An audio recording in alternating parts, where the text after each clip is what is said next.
Hi guys, welcome to another video. Today I'm going to be showing you guys how to find the distance between 2 points on a coordinate plane that has x and y. So if we had the idea of we have this point right here at 3, 5, and we're trying to figure out the distance between that point, I don't know, 7, 9. How do we figure out the distance between these 2 points? Well, there's this thing called the distance formula, and the distance formula is d equals the square root of x2 minus x1 squared plus y2 minus y1 squared, and this entire thing is square rooted. Now, I know this formula is going to be a little tough to memorize. It's a tricky formula, but actually, fun fact is this is actually just based off of the Pythagorean theorem, which is a squared plus b squared equals c squared. And you might be confused, like, how is this the exact same thing as the distance formula?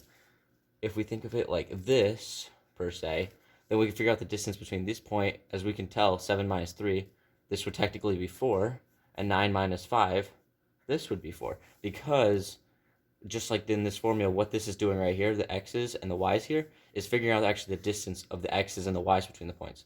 See how this 7 and 3, we can't just use those because those are relative terms of where its location's at. We don't need that. So we do 7 minus 3 to figure out that the distance would be 4. So if you check right here, x2 minus x1 would be 4. So 4 squared. And then y2 minus y1, we have 5 and 9. 9 minus 5. Guess what? That's 4 squared plus 4 squared. And you might say, well, this is still a little different than Pythagorean theorem, actually. But look at this. It equals c squared. This just equals d. So if we actually look at this, if d was to be squared, it'd be d squared equals 4 squared plus 4 squared. It's literally the exact same thing as the Pythagorean theorem. So that might help you guys memorize it a little bit better because it's a big equation. But basically, now after we get the 4 squared plus 4 squared, 4 times 4 is 16. So we do 16 plus 16. Obviously, we're just going to square root this again to set it equal to d, which then this obviously would be 32. The square root of 32 is the distance. And now, I don't have a calculator on me, but, you just solve for that, and then that'd be the distance between these 2 points.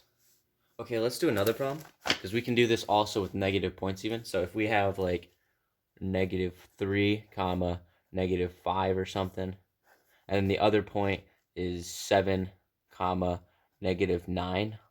It's a bigger problem, basically. If we have these 2 coordinates, obviously we don't even need to look at a graph or, a coordinate plane or anything, okay? We can still do this using the distance formula, so d equals the square root of x2 minus x1, and then that's all squared, plus y2 minus y1, and that's all squared. And then now we just plug this stuff in. So if we set -3 to x1, and then -5 to x1, and then 7 to x2, and then -9 would be y2. We just plug this stuff in.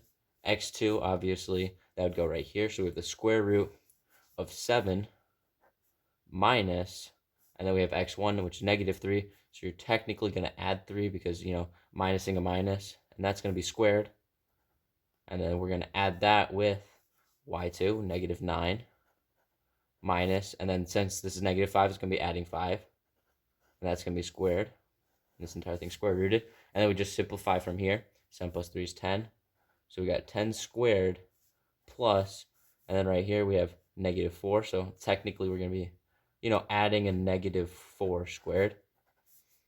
And then that's going to be square rooted. And then basically now right here, 10 times 10 is 100, plus -4 times -4 is going to be 16 now, because, negative times a negative. And then this all square rooted, so you get 116 to the square root equals the distance. I don't have a calculator still, so, you just simplify from here if your teacher asks you to. If your teacher wants a whole number, you're just going to leave it like this. I hope this video helps you guys understand how to do the distance formula. If you guys need any help with any math questions, just let me know in the comment section below if you guys think I can actually help you with it. Thank you guys so much for watching. See ya.